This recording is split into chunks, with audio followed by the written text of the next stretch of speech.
काय करायचं? नमस्कार. नमस्कार. तर गर्भारपणात आपल्याला सकाळी सकाळी अशी उठल्यावर मळमळ होती आणि एकदा मळमळ झाली की काही खावंसं वाटत नाही.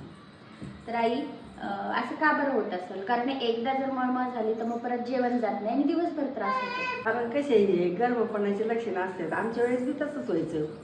सगळ्यांना मळमळ होती, एकच क्वचित एखाद्याला नाही होत. त्यासाठी काय करायचं? सकाळी उठलं गार पाणी नाही प्यायचं, कोमट पाणी प्यायचं, थोडे जिरे खायचे. त्यांनी मळमळ थांबती आणि तुकडा खाल्ल्यानंतर. आणि आता जर समजा काही बायकांना दिवसभर मळमळ होती आणि ॲसिडिटी होती तर त्याच्यासाठी काय करायचं? सकाळीच उठल्यानंतर जास्त उपाशी कुठे राहायचं नाही, थोडंफार काहीतरी खाऊन घ्यायचं.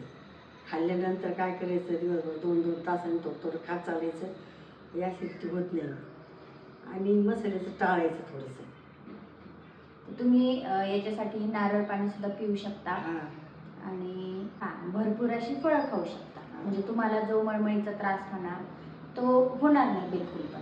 कारण मळमळीचं कारण म्हणजे हे पण असू शकतं, आपण स्वतः फोडणी देतो, त्याचा वास येतो, त्यामुळे आपल्याला ते खाऊ वाटत नाही. म्हणून ते घरातल्या कोणाला पण तरी फोडणी द्यायला लावायचं आणि ते खायचं, पण उपाशी राहायचं. घरात कोण दुसरं नसेल तर आपला नवरा असतोच. कारण नवरा बी आता हल्ली बायकांची काळजी घेतातच ना, करतातच हल्लीची पोरं. पहिले आमच्या वेळेस करत नव्हती.